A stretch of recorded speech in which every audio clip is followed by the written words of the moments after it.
तो जय हिंद, नमस्कार प्यारे साथियों। मैं सूरज सर रावत सर और आपके बीच में बहुत दिन के बाद में हाजिर हुआ हूँ।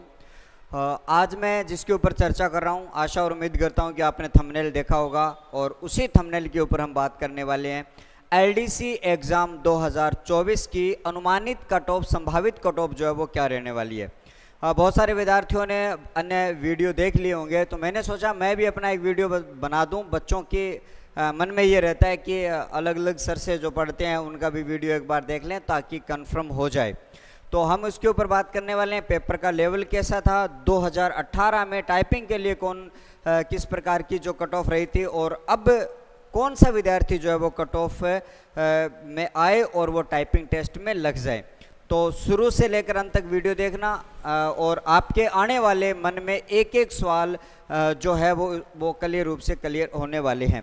तो आइएगा, जैसा कि आपके सामने यहाँ पर ये देख पा रहे हो, एलडीसी एग्ज़ाम 2024 है और ये एग्ज़ाम डेट थी प्यारे साथियों, वो आपके सामने थी 11/8/2024, यानी कि 11 अगस्त को ये एग्ज़ाम हुआ था। दो पारियों में एग्ज़ाम होता, दो पेपर लगते हैं तो दो अलग अलग पारियों में एग्ज़ाम होता है, फर्स्ट पेपर और सेकंड पेपर। तो यहाँ पर टोटल पोस्ट की अगर बात करी जाए तो 4197 पोस्ट इस बार थी और इसका बेस था वो क्या था, यानी कि ये किसके बेस पर एग्ज़ाम लिया गया था। तो ये सीईटी 10+2 2022 वाली जो सीईटी थी उसके ऊपर ये जो एग्ज़ाम है वो लिया गया था। क्या कट ऑफ रही थी आपको पता है, जिनके सीईटी में 180 प्लस नंबर थे उनको इस एग्ज़ाम में 15 गुना में शामिल किया गया था। उसके बाद में अगर बात करी जाए तो टोटल मैं आपको बता देता हूं कि 4197 पोस्ट थी, 15 गुना 62,955 विद्यार्थियों को इस वाली भर्ती में शामिल किया गया था। लेकिन अगर बात करें टाइपिंग टेस्ट जो है, अभी जो टाइपिंग टेस्ट होने वाला है उसमें कितना गुना विद्यार्थियों को, 4197 विद्यार्थियों में से पदों पर कितने विद्यार्थियों को 62,955 विद्यार्थियों में से बुलाया जाएगा। तो आपको पता है 3 गुना 12,591 विद्यार्थियों को बुलाया जाएगा। और अटेंडेंस जो है वो कितनी रही थी, इसमें 58,000 से लेकर 60,000 के बीच में इसकी अटेंडेंस रही थी, यानी विद्यार्थियों ने एग्ज़ाम दिया था। अगर देखा जाए इस अटेंडेंस के हिसाब से और कुल विद्यार्थियों के हिसाब से, तो प्रत्येक पांचवा जो विद्यार्थी है वो टाइपिंग टेस्ट में बैठने वाला है। तो इंश्योर आप हो जाना कि प्रत्येक जिसने एग्ज़ाम दिया उसका प्रत्येक पांचवा विद्यार्थी इस टाइपिंग टेस्ट में बैठने वाला है। दूसरी बात, यहाँ पर अपने बात करें प्यारे साथियों कि पेपर का जो स्तर था वो किस प्रकार से था। तो पेपर की स्तर की बात अगर करी जाए तो अब की बार मैं ये नहीं कह पाऊँगा कि मॉडरेट था, ईजी था। पेपर का जो लेवल था, अगर 12वीं वाले विद्यार्थियों के हिसाब से देखा जाए, क्योंकि ये 10+2 था, तो 12वीं वाले विद्यार्थियों के हिसाब से अगर देखा जाए तो पेपर का लेवल कठिन था। क्यों सर, ऐसा क्यों लग रहा है कि आपको पेपर का लेवल कठिन था? मॉडरेट होता है, लेकिन कुछ क्वेश्चन ऐसे होते हैं जो आउट ऑफ सिलेबस आ जाते हैं, तो वो पेपर का जो लेवल है वो आपका क्या हो जाएगा, मुश्किल हो जाएगा। तो इसमें जो पेपर 1 था उसमें जो जीके वाला पार्ट था वो आउट ऑफ सिलेबस था, कुछ उसमें इंडिया के जीके के पार्ट डाल दिए गए थे और बहुत सारा बवाल भी हुआ था एलडीसी एग्ज़ाम 2024 के लेकर। बहुत सारे जो एजुकेटर है, ट्यूटर है, उन्होंने अपनी आवाज़ भी यूट्यूब के माध्यम से विद्यार्थियों के लिए उठाई थी और वास्तव में जायज़ है, क्योंकि जब एक सिलेबस निर्धारित कर दिया जाता है तो फिर उससे आउट होने का मतलब ही नहीं है। अब मुझे ये कह दिया जाएगा कि सर ये 12 टॉपिक है, इस टॉपिक में से आपको 50 क्वेश्चन देने हैं, तो मैं स्वाभाविक सी बात है उन 50 में से ही 12 टॉपिक में से ही 50 दूंगा। अब मैं अलग से टॉपिक दूंगा तो ये तो मेरी गलती है भाई। विद्यार्थियों की क्या गलती है? विद्यार्थियों को तो ये 12 टॉपिक बताए गए थे, क्योंकि उस 12 में से ही बनाना था, तो आउट ऑफ सिलेबस था। दूसरी बात, पेपर सेकंड जो था उसमें यह था कि 150 क्वेश्चन होते हैं, उसमें 75 और 75 क्वेश्चन हिंदी के और 75 क्वेश्चन इंग्लिश के बराबर भागों में आने चाहिए थे, क्योंकि ये सिलेबस का जो परफॉर्मा जो आया था उसमें स्पष्ट लिखा हुआ था। लेकिन हिंदी के 65 क्वेश्चन 10 कम कर दिए और अंग्रेजी के 10। तो वैसे अपने आपको पता है जो हिंदी मीडियम वाले बच्चे होते हैं उनका हिंदी अंग्रेजी वाले सब्जेक्ट में थोड़ा सा हाथ तंग होता है, तो यहाँ से उनको प्रॉब्लम आ गई। तो अगर बात करें तो मेरे हिसाब से इसका जो पेपर का जो स्तर था वो कठिन था।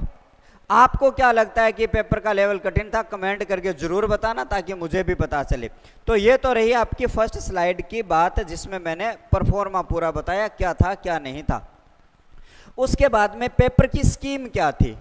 300 जो क्वेश्चन जो आपके थे उन 300 क्वेश्चनों की स्कीम क्या थी, कितने नंबर के थे?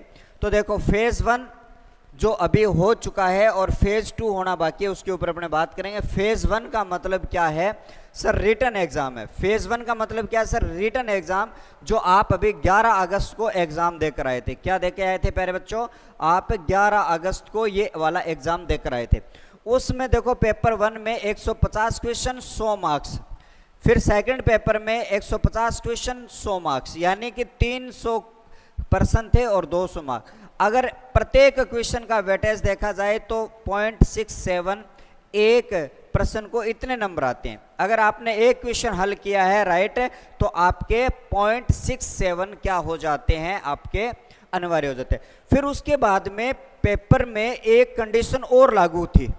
अगर आपको पता है इस कंडीशन में ये लागू थी कि यहाँ पर 40%, यहाँ पर आपके 40% पास मार्किंग होना। पास आपने अगर 40% अगर यहाँ पे फर्स्ट पेपर में किया है तो दूसरा पेपर चेक होगा, नहीं तो भैया चेक नहीं होने वाला है। फिर दूसरी कंडीशन, अगर आपका 40% इसमें है तो ये आपका पेपर चेक होगा। यानी कि ये वाली जो चीज़ है 40% पास मार्किंग, मिनिमम पास मार्किंग दोनों पेपर में जरूरी थी। अगर दोनों में 40 किसी के नहीं बन रहे हैं ना तो आप भैया टाइपिंग जो है उसकी उम्मीद ही बंद कर दो। सीटी की तैयारी करो, सब इंस्पेक्टर की करो, रीट की करो, आप जिसके लिए एलिजिबल हैं, योग्य हैं, उसकी तैयारी करो। सबसे ज़रूरी चीज़ ये, क्योंकि फर्स्ट पेपर में भी 40 लाने अनिवार्य थे, सेकंड पेपर में भी 40% लाना अनिवार्य थे। ये तो हो गई जी बात, ये फर्स्ट फेज हो गया। अब दूसरे फेज में क्या होने वाला है? सेकंड फेज में टाइपिंग होगी पूरी, टाइपिंग और दक्षता जो है वो आपकी होने वाली है। टाइपिंग टेस्ट यहाँ पर हिंदी में 25 नंबर और अंग्रेजी में 25 नंबर होंगे। 10 मिनट का टाइम मिलने वाला है और 1 मिनट में 40 शब्द है, यानी 10 मिनट में 400 शब्द आपको टाइप करने हैं। ऐसे अंग्रेजी में 10 मिनट का टाइम मिलेगा, 1 मिनट में 50 है और 10 मिनट में 500 है, ये हो जाएगा। हिंदी वाले में थोड़ी सी क्या आती है? प्रॉब्लम आती है। फिर दक्षता में भी क्या है आपके 25 मार्क्स हिंदी में और 25 मार्क आपके अंग्रेजी में, ये जो एफिशिएंसी टेस्ट जो होते हैं। और टोटल जो अगर बात करी जाए तो 100 अंक का आपका टाइपिंग टेस्ट आपका होने वाला है। तो ये है आपकी क्या टोटल 300 नंबरों की आपकी जो मार्किंग है उसके बारे में मैंने आपको बताया है। अब आ जाओ, अब हम बात करते हैं थोड़ा सा तुलनात्मक अध्ययन मैं करवाता हूं आपके सामने एलडीसी एग्जाम 2018 वाले एग्जाम में। 2018 वाला जो एग्जाम हुआ था आज से 6 साल पहले हुआ था और अब 6 साल बाद में परिस्थितियां बदल चुकी है, सिस्टम बदल चुका है, भर्ती का प्रोसेस बदल चुका है। पहले जो भर्ती थी, जो 12,000 पदों पर भर्ती आई थी, ये बिना सीटी की थी, जब तो सीटी का कोई फंडा ही नहीं था। अब तो ये वाली जो 4,197 वाली पोस्ट है वो सीटी वाली है, तो बराबर ही मान लो पोस्ट। वहां पर पद ज्यादा थे लेकिन उनमें ओपन भर्ती थी, कोई भी भर दो और दे दो भाई, कोई भी भर दो दे दो। अब इसमें तो ये था भैया सीटी पास करनी पड़ेगी और फिर उसके बाद में अपने ये फॉर्म भर सकते हैं। ठीक है सर। उसके बाद में ये टाइपिंग वाली कट ऑफ है, यानी कि ये जो कट ऑफ आपको दिखाई दे रही है, ये कौन सी कट ऑफ है प्यारे साथियों? ये टाइपिंग वाली कट ऑफ आपके बीच में यहाँ पे दिखाई दे रही है। उसमें जनरल कैटेगरी के बच्चों के लिए 122.289 जो है नंबर वाला विद्यार्थी टाइपिंग टेस्ट में बैठा था। ठीक है। उसके बाद में ओबीसी में 6-7 नंबर कम रही थी, 115.8414 वाला बच्चा उसमें बैठा था। ये मेल कैटेगरी की जो है वो मैं आपके सामने बता रहा हूँ। इसमें जो महिला वर्ग हैं, जो बच्चियां हैं, जो लड़कियां हैं, महिला वर्ग है, उनकी मेरिट पे कम आएगी, थोड़ी थोड़ी क्या हो जाएगी, वो कम हो जाएगी, अपने आप समझ जाना ये है ना। ठीक है। एमबीसी कैटेगरी की बात करूंगा तो 86 है यहाँ पे, लेकिन वहां जाके 86 में बढ़ जाएगा ये ना। एससी कैटेगरी की बात करें 92 है और एसटी की बात करें 77 है। आप इसका स्क्रीनशॉट ले लेना, आराम से आप देख सकते हो। ठीक है।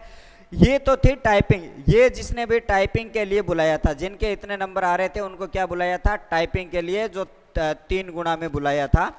और अब की बार भी मेरिट है वो संभावित इसके इर्द गिर्द घूमने वाली है, उसकी चर्चा मैं आगे करने वाला हूँ। और टाइपिंग टेस्ट होने के बाद में जो फाइनल कट ऑफ रही थी, जिनका सिलेक्शन हुआ था जनरल कैटेगरी में, टाइपिंग टेस्ट को मिलाने के बाद में 220.6725 जनरल कैटेगरी के लिए, ओबीसी कैटेगरी के लिए 215.9055। तो यहाँ से देखो 7 नंबर का था, तो यहाँ पर 6.5 के लगभग था, तो यहाँ पर 5 नंबर का गैप आपको मिलता हुआ दिखाई दे रहा है। एमबीसी की बात करें तो 199.2724 यहाँ पे मेरिट आपकी रही थी। फाइनल मेरिट की बात कर रहा हूँ जिनको एलडीसी 2018 में लगाया था।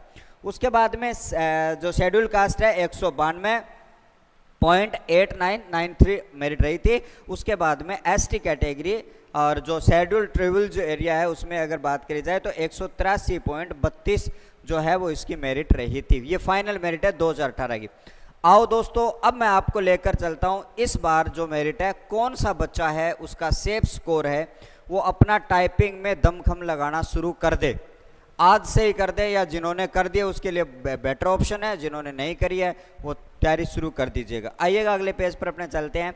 ये आपके सामने पूरा जो पेज मैंने कवर कर रखा है ये अनुमानित कट ऑफ है। फिर मुझे ये मत कहना कि सर आप क्या भगवान हो क्या, आप चैन बोर्ड हो क्या, आप ये हो क्या, वो हो क्या।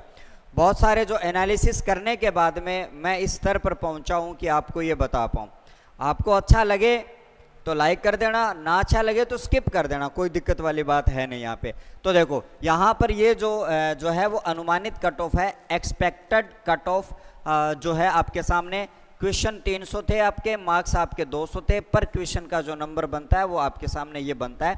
ये जो मैं जो आपके सामने ये कट ऑफ बता रहा हूँ ये मेल कैंडिडेट के लिए है, पुरुष के लिए। महिलाओं के लिए स्वतः ही 5 नंबर आप कम कर देना, ठीक है। मैं आपके सामने लिख रहा हूँ कि महिला वर्ग के लिए आपको क्या कर देना है, 5 जो है वो आपके 5 अंक तो बहुत कम है, 5 से आप 3 से लेकर 5 अंक जो है वो आप कम कर सकते हो इसमें। तो जनरल कैटेगरी में कौन से जो बच्चे हैं वो आप 122 से लेकर 132 नंबर का आंकड़ा अगर आप छू रहे हो, प्लस माइनस हो सकते हैं 2-4 नंबर, उससे कोई बड़ी बात है नहीं। अनुमान का मतलब ये होता है भी हम अपना अनुमान लगा रहे हैं, ठीक है। अगर आपके ये आ रहे नंबर तो भाई साहब आपको टाइपिंग शुरू कर देनी चाहिए। ओबीसी और ओबीसी कैटेगरी की अगर मैं बात करता हूं तो 122 और 132, क्योंकि जनरल कैटेगरी और ओबीसी कैटेगरी में ज़्यादा कोई फ़र्क रहता नहीं है, 1-2 नंबर का डिफरेंट रहता है, इसलिए मैंने इनको दोनों को क्या कर दिया, एक साथ कर दिया। 122 से लेकर 132 ये पुरुष है। महिलाओं की बात करेंगे तो 125 तक मेरे हिसाब से, अगर 125 नंबर तक आ रहे हैं तो आपको टाइपिंग शुरू कर देनी चाहिए, बिना झिझक के, बिना कोई क्वेश्चन मार्क के। देखो बाद में क्या होता है, ये रव रखा है, लेकिन इस वक्त यही कहूँगा कि आपको टाइपिंग में लग जाना चाहिए, कोई भी किंतु परंतु नहीं होनी चाहिए, ठीक है। उसके बाद में एमबीसी कैटेगरी 112 से लेकर 122 नंबर तक मार्क्स वाले जो अपने टाइपिंग शुरू कर दें।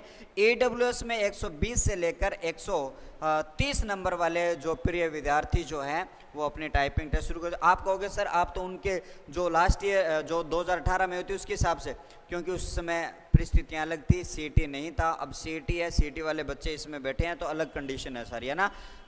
एससी कैटेगरी के लिए 110 से 120 आपकी मेरिट जो रहने के चांसेस है, और एसटी के लिए 107 से 117 नंबर। तो इस हिसाब से अगर आपके नंबर आ रहे हैं ना तो मैसेज करने की आवश्यकता ही नहीं है, आपको मैसेज करने की आपको आवश्यकता नहीं है। फिर भी अगर आपको लगे कि सर से मैं कुछ पूछ लूँ तो आप 8946844120 ये अपने हेल्पलाइन नंबर है, और इसके ऊपर आपको क्या करना है, आपको व्हाट्सएप के ऊपर क्या करना है भैया, मैसेज डाल देना। कॉल करने से बचना है, आपको ओनली मैसेज डालना है। साथ ही साथ में आपको क्या करना है प्यारे साथियों, टेलीग्राम पर भी आप, मेरा टेलीग्राम है, ओपन टेलीग्राम है, उसके ऊपर आप क्या कर सकते हो, मैसेज कर सकते हो। आपको सर्च क्या करना है, सूरज सर रावत सर, बिना स्पेस दिए हुए, और अपना जो है टेलीग्राम आपके सामने खुल जाएगा, सूरज सर हिंदी ट्रिक, उसके ऊपर भी आप मैसेज डाल सकते हो, क्योंकि ये वीडियो उसी के ऊपर डाल दिया जाएगा यूट्यूब के ऊपर डालने के बाद में। अब आ जाओ वापस से अपने बात करते हैं कि जो टीएसपी वाला जो एरिया, वो तो हम नॉन टीएसपी की बात मैं कर रहा था, ये नॉन टीएसपी वालों की थी, ठीक है। और अब हम बात करते हैं टीएसपी वालों की। जनरल कैटेगरी, ओबीसी, एमबीसी वगैरह सब जनरल में शामिल होते हैं। 110 से लेकर 120 वाले अगर आपके टीएसपी में हो तो आपको यहाँ से शुरू कर देनी चाहिए तैयारी। ठीक है, एससी कैटेगरी के लिए 100 से 110 के बीच में अगर आपके आ रहे हैं तो आपको भी तैयारी शुरू कर देनी चाहिए। और यहाँ पर एससी के लिए, एसटी के लिए 107 से और आपके नहीं, एसटी में भी आपके ये 107 नंबर मैंने ज़्यादा बताया है। 97 से 107 नंबर, 97 से 107 नंबर अगर आपके आ रहे हैं तो आपको अपनी जो तैयारी है वो शुरू कर देनी चाहिए। ठीक है, और उसके साथ साथ में देखो, अगर आप एक्समैन है, विडो, पीएचडीवी अगर आपकी ये कैटेगरियां हैं, अगर आपके दोनों में 40-40% पास मार्किंग आप कर रहे हो, पास मार्किंग होना जरूरी है, पास मार्किंग अगर आप कर रहे हो तो आपका काम पक्का है, आप लगने वाले हो। ठीक है, आप लगने वाले हो, आप टाइपिंग में धड़ाधड़ करते रहिएगा। ये आपके बीच में एक्सपेक्टेड कट ऑफ थी, अनुमानित कट ऑफ थी, जो मैंने बहुत सारे सोर्सेस खंगालने के बाद में, एनालिसिस करने के बाद में आपके सामने प्रस्तुत की है। उम्मीद करता हूं कि आपके मन में जो क्वेरीज आई थी वो आपकी शायद क्लियर हुई होगी, और अगर फिर भी नहीं हुआ है तो आप नीचे कमेंट कर सकते हो। साथ ही साथ में मैंने अभी आपके सामने ये जो नंबर प्रेषित किए हैं उनके ऊपर भी आप मैसेज करके और जानकारी ले सकते हो। ठीक है, हिंदी के जो आंसर की बात रही कि मैं अब की बार नहीं डाल सका, कुछ घर की प्रॉब्लम की वजह से, अनियमितताओं की वजह से मैं आपके सामने नहीं आ सका। मुझे भी करवाना था सॉल्यूशन पर नहीं करवा सका, बहुत सारे साथियों ने करवा भी दिया है। तो उम्मीद करता हूं कि आप सबका पेपर अच्छा हुआ होगा और आपकी तैयारी, आप जो टाइपिंग टेस्ट है उसके लिए लगे होंगे। एफिशिएंसी टेस्ट के लिए मैं एक अलग से वीडियो लेकर आता हूं, टाइपिंग टेस्ट के लिए, उसमें भी मैं आपको थोड़ी बहुत जानकारी देता हूं। आशा और उम्मीद करता हूं वीडियो अच्छा लगे तो लाइक शेयर करना और आप अपना प्यार हमेशा ही बनाए रखना। चैनल को सब्सक्राइब नहीं किया तो चैनल को सब्सक्राइब कर देना। और एक सूचना और आपके लिए है कि अभी कुछ ही दिन के बाद में CET जो आपके ग्रेजुएशन लेवल है, उस ग्रेजुएशन लेवल के लिए आपके लिए मॉडल पेपर जो है वो आपके लिए लेकर आने वाला है। ठीक है, मॉडल पेपर आपके लिए बहुत जल्दी आने वाला है, और इस मॉडल पेपर कहाँ मिलेगा, कैसे मिलेगा, उसकी भी जानकारी मैं आपको एक वीडियो और बनाऊंगा। उस वीडियो के अंदर मैं पूरी उस बुक के बारे में बताने वाला हूँ, क्या क्या रहने वाले, कितने मॉडल पेपर है, कितने रुपए की है, कौन सी जगह ये मिलने वाला है, ये तमाम जानकारी मैं आपको देने वाला हूँ। तो इस वीडियो में इतना ही, नेक्स्ट वीडियो में आपसे प्रस्तुत होता हूँ। तब तक के लिए आपका बहुत बहुत आभार, धन्यवाद, नमस्कार, जय हिंद।